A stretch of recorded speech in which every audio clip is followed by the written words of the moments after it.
Well folks, I hope you're having a great day, and today we're going to make a very simple recipe. Requires 2 to 3 ingredients. So 2 ingredients are necessary and 1 ingredient is optional, and it's an ingredient you can change up to make the kind of cookies you would like.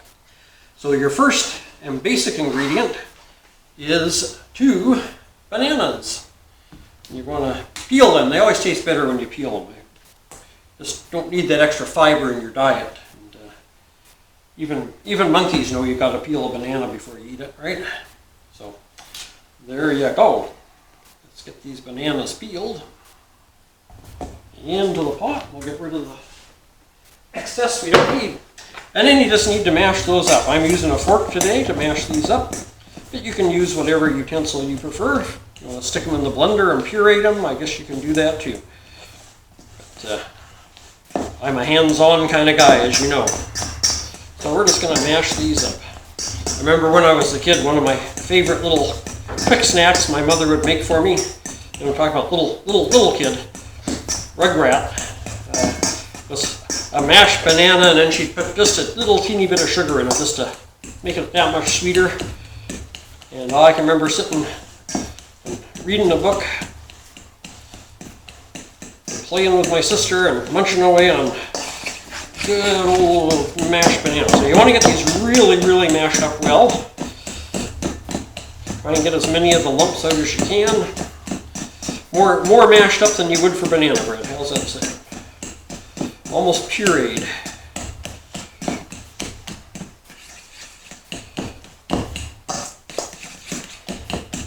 And then your second ingredient is quick oats. So Quaker Quick Oats or whatever brand you use. Now it'll take maybe about 2 cups, but you're not going to just dump them in. You're going to add them slowly until you get a nice thick dough. So we'll add in probably a 1/4 cup there, and we'll blend those in. One thing I forgot to mention, but I'll usually put it at the beginning of the video, is you're going to want to preheat your oven to 350 degrees. And then you're going to want to either grease some cookie sheets or use some parchment paper on your cookie sheets. I prefer parchment paper. A lot less mess, easier to clean up.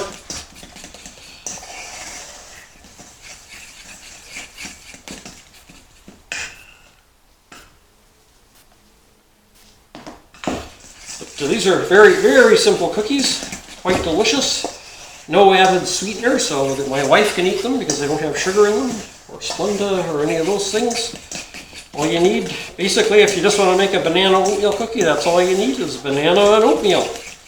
I'm going to add some chopped pecans today, but you could add chopped walnuts, or raisins, or chocolate chips, or dried cranberries, or dried blueberries, or butterscotch chips, or so you can pretty much change them up almost any way you want, right? Now you want this dough to be thick enough that you can roll it into balls. Mine's starting to get there. Not quite there yet, but getting there close.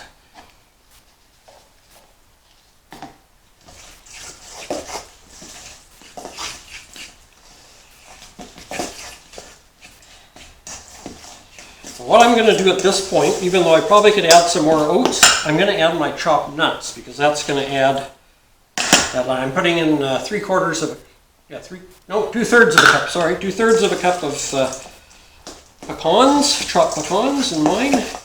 As you know, I'm a pecan fanatic. I know I should probably live in the southeastern U.S., shouldn't I? Instead of up here in Canada, because we don't grow pecans in Canada, to my knowledge. I remember when I lived in Tennessee, there was a lot of pecans around. It's getting there. Probably need a little bit more of the oats.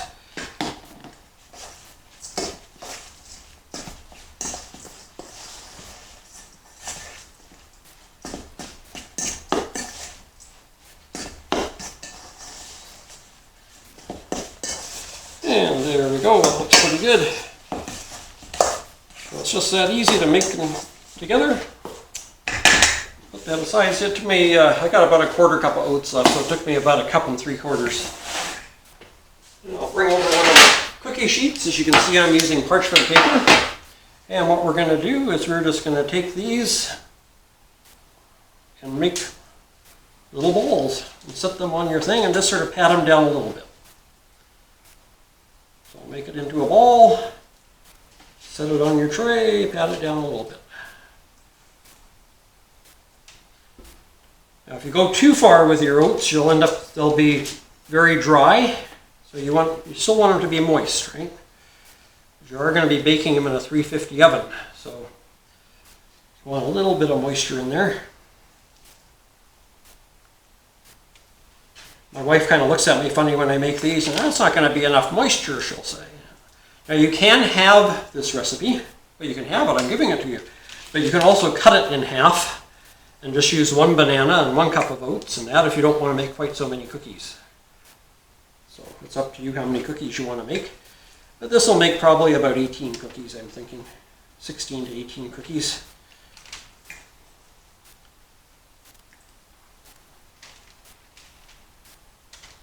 And yes, it is kind of messy, so you're going to have to wash your hands before and after.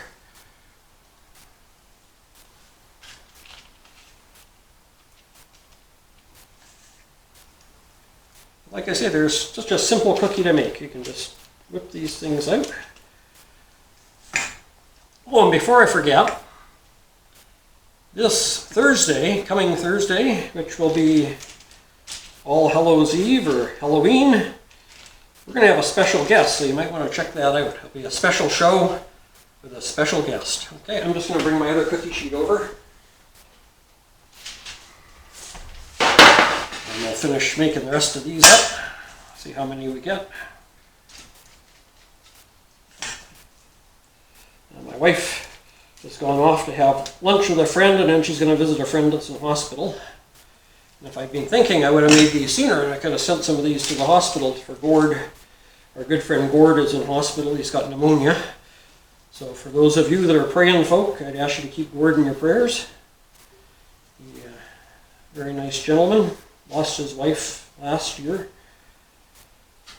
They're kind of my parents, or kind of my wife's adopted parents. And, she's always been very close to Gordon Marg, and I really like them as well.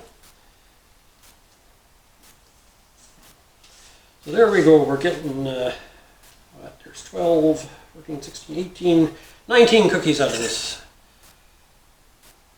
So this batch will make me 19 cookies.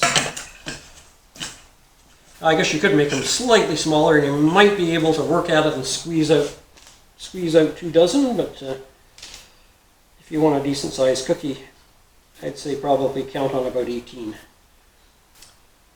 And then the really good part about this recipe is once you've made all the balls, you can lick your fingers, because they're covered. Good.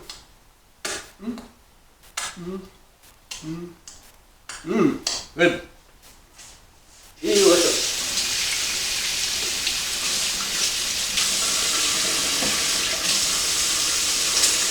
But of course, you have to wash your hands afterwards, because nobody wants to eat food you touch your fingers you've had in your mouth. Except you, maybe.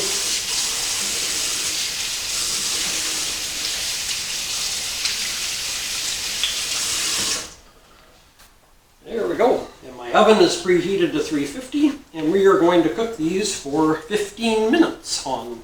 Now you might want to keep an eye on them. Your oven might run a little hotter. So one thing I find with most ovens is the temperature they give you is kind of an estimate. So it's approximately 350 degrees in my oven. We'll pop this in there.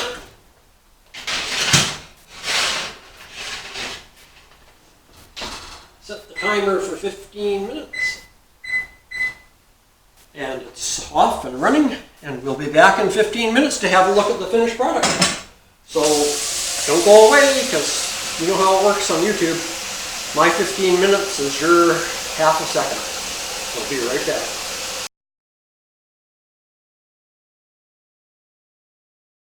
Trees swaying in the summer breeze, showing off their silver leaves as we walk by. Soft kisses on a summer's night, staring at the distant lights in the starry sky. They say that all good things must end someday. Autumn leaves must fall.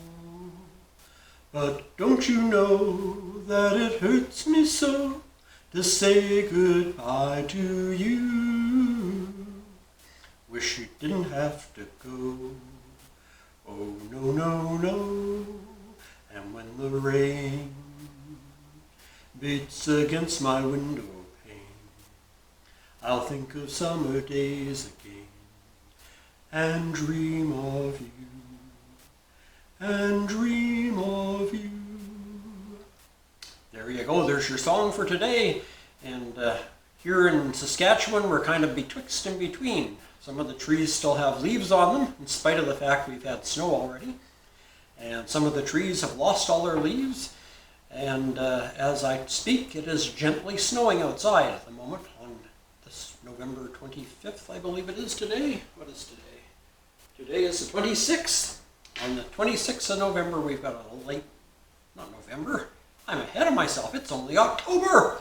On the 26th of October, we have a light dusting of snow coming. So this would be our third, and we're expecting 3 to 4 inches of snow on Monday. So, seems like our summer has come to an end. As they say, all good things must end.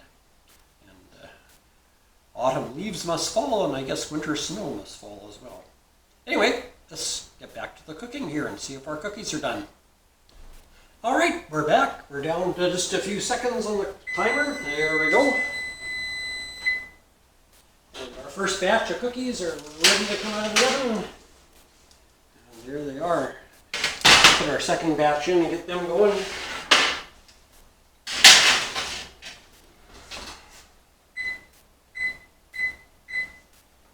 Well, let's have a look at these, shall we? Let's bring them right up there for you to see. Oh yeah, don't those look good? We're going to put them on a wire rack to cool. So that's why you can see I've got my wire rack here. Now I made my cookies kind of small, almost bite size. But you can make them bigger if you want. Just the bigger you make them, the fewer you get, right? But these will be really good with a nice cup of coffee. A couple of these and a cup of coffee just hit the spot. But that's a pretty simple cookie recipe. Basically 2 ingredients and then some add-ons if you want them. Chocolate chips are good, like I say. You can use any kind of your chips, chocolate chips, butterscotch chips. I don't have to make any other flavors. I guess they make a chocolate mint chip. I don't know how that would go in here, but yeah, it might be pretty good. Raisins, dried blueberries, dried cranberries, currants. So any of that kind of thing. I'm using chopped pecans. You could use chopped walnuts, chopped almonds, you name it. It's just a very versatile little cookie. So I'm going to cover these up and we'll wait for the second batch to get done. And we'll take her from there. So hang on a sec and we'll be right back with our second batch coming out of the oven. And then we'll have a cup of tea, we'll have a cup of coffee and a couple of cookies. Sound good? Alrighty, we'll be right back. Alright, well our second batch is pretty close to ready here, so we'll get them out. Let's uncover these so we can add those to the cooling rack.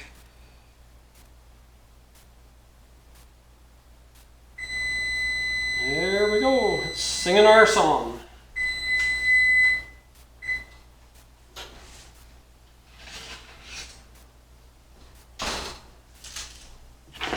Let's add these to the mix.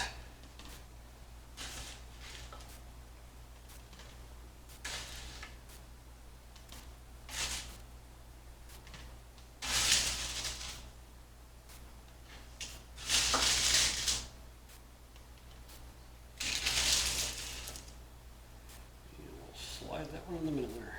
There we go. Well, that, my friends, is our recipe for today. There's some lovely banana oatmeal cookies with, these ones have pecans, but you can add whatever you like. So hope you've enjoyed today's recipe. It's about as simple as you can get. The only thing simpler I can think of would be a 1-ingredient recipe. And that would probably be something like instant oats that you open the package and pour in the boiling water. Oh, no, that's got two elements, right? That's got water and oatmeal. So there you go. So if you think up a 1-ingredient recipe, you let me know. I'd say an apple out of the fridge is about as close as it gets. Anyway, I hope you've enjoyed today's recipe, and we'll give it a try. Until Thursday, which is All Hallows Eve, Halloween, and when we have our special guest, Cousin Ralph, here. And then Friday, of course, we'll have our shout-outs and our normal story and grower of the week, and that will be November 1st, All Saints Day. So until then, have a great weekend and week. Enjoy yourselves, take care, stay safe,